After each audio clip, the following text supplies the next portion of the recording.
તો જય સ્વામિનારાયણ। આ લક્ષ્મીવાડીમાં આવેલું શ્રી હરિ સ્મૃતિ મંદિર છે, જેનું બાંધકામ નિત્યાનંદ સ્વામીએ કરાવેલું છે। આ મંદિર, આ જગ્યા, આ ભૂમિ, એને શું વાત કરવી? કારણ કે જ્યારે ભગવાન અનંતકોટી બ્રહ્માંડનો નિયંતા આ ભૂમંડળ ઉપરથી જ્યારે જવાનો સંકલ્પ કર્યા પછી જ્યારે મહારાજ સ્વધામ સિધાવી ગયા પછી મહારાજની અંતિમ જે યાત્રા છે એમાં બધા ભક્તો રડતી આંખે મહારાજના એ પંચભૂત જેવા જણાતા દિવ્ય દેહનો અંત્યેષ્ટિ સંસ્કાર કરવા માટે ઘેલા કાંઠે લઈ જવા લાગ્યા। પણ જ્યાંથી દાદાના દરબારેથી લક્ષ્મી વાડી આવવાનો રસ્તો આવે ને એક રસ્તો ઘેલા તરફ જાય, ત્યાં બધા ભક્તોના ચરણ પગ થંભી ગયા, કોઈ આગળ એક ડગલું ન ચાલી શકે। ત્યારે ગોપાળાનંદ સ્વામી એટલું બોલ્યા કે મહારાજની ઈચ્છા ઘેલા કાંઠે નહીં, લક્ષ્મીવાડીએ છે। અને પછી બધા ભક્તો લક્ષ્મીવાડી તરફ વળ્યા તો પછી સહજ એ શરીરમાં કોમળતા પાછી પુનઃ આવી ગઈ। લક્ષ્મીવાડીમાં પણ ક્યાં ભગવાનના આ પંચભૂત જેવા જણાતા દિવ્ય દેહનો અગ્નિ સંસ્કાર કરવો એ આપણા માટે કઈ જગ્યા? તો સૌથી પહેલાં તો પાલખીને જે બે નિષ્કુળાનંદ સ્વામીની ઓરડીની બાજુમાં જે બે આંબલીના વૃક્ષ છે તે બાજુમાં મૂકવામાં આવી। છેલ્લી વાર સંતો અને ભક્તોએ મહારાજને લડીને દંડવત પ્રણામ કર્યા। આ જગ્યાએ તુલસીનો ક્યારો હતો અને મહારાજ જ્યારે જ્યારે લક્ષ્મીવાડીએ પધારે ત્યારે અચૂક આ તુલસીના ક્યારા પાસે આવે અને ત્યારે બ્રહ્માદિક ઈશ્વરો દેવો એ આ જગ્યાએ નિત્ય મહારાજના દર્શન કરવા માટે આવતા અને એ ગોપાળાનંદ સ્વામીએ એ નિહાળેલું।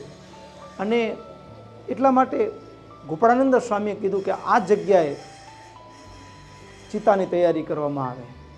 તો એવી રીતે અહીંયા તૈયારી કરવામાં આવી અને આ જગ્યાએ મહારાજના પંચભૂત જેવા જણાતા દિવ્ય દેહનો અગ્નિદાહ સંસ્કાર અહીંયા થયેલો।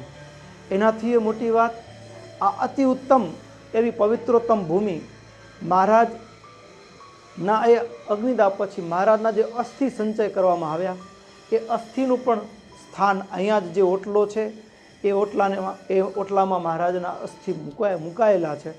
અને આ મંદિર નિત્યાનંદ સ્વામીએ બંધાવેલું છે અને એ ઓટલાની ઉપર ઠાકોરજીના અગ્રભાગમાં જે શ્યામ ચરણારવિંદ દેખાય છે, આ શ્યામ ચરણારવિંદ એની પણ એક અલૌકિક કથા છે। અને એમ કહીએ તો ચાલે કે સંપ્રદાયની અંદર સ્વામિનારાયણ ભગવાન જ્યારે ભક્તોને દ્રષ્ટિગોચર વર્તતા હતા ત્યારે પોતે રાજી થાય ત્યારે છાતીમાં ચરણારવિંદ આપે।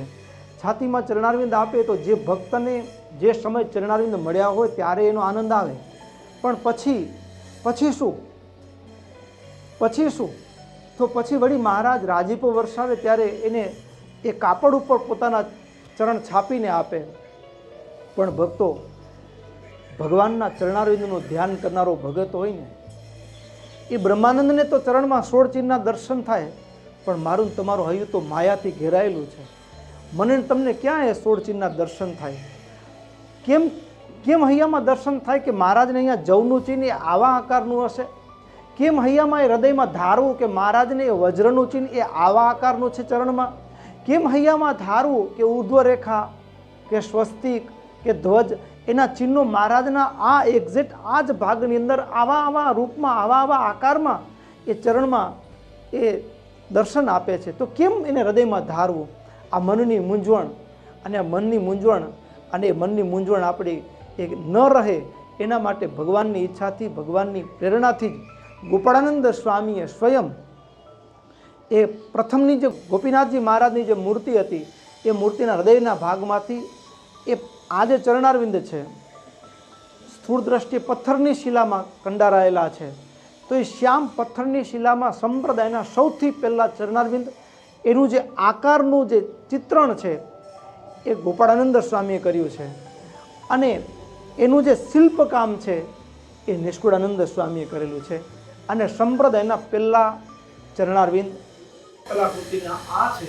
અને અત્યારે જે ચરણારવિંદની અંદર જે છાપના ચરણારવિંદ હોય એમાં તો બધા ચિહ્નો જેને દિવ્ય દ્રષ્ટિ હોય એને દેખાય, પણ જેને આપણા જેવા માઇક દ્રષ્ટિવાળા હોય ક્યાં દેખાય? તો એ છાપના ચરણારવિંદની અંદર એ દર્શન આપણા માટે દુર્લભ હોય, અને એ ગોપાળાનંદ સ્વામી જેવી માં હોય સાધુ, અને એ આપણા જેવા માટે સુલભ કરી આપ્યું. એટલે આ ચરણારવિંદ ઉપરથી સમગ્ર સંપ્રદાયની અંદર અત્યારે જેટલા ચરણારવિંદની ચિત્ર પ્રતિમાના રૂપમાં ઉપલબ્ધિ છે આપણને, એમાં જવનું ચિહ્ન આવું છે.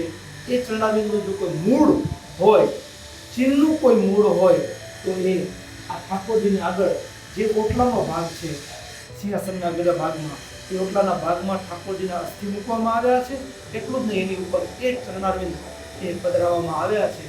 એ ગોપાળાનંદ સ્વામીએ આલેખિત કર્યા છે. મૂળ અક્ષર મૂર્તિ છે.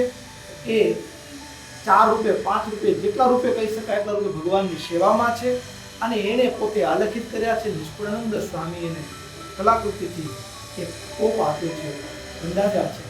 એવા આ સ્થાન એટલે શ્રીહરિ સ્મૃતિ મંદિર. જય શ્રી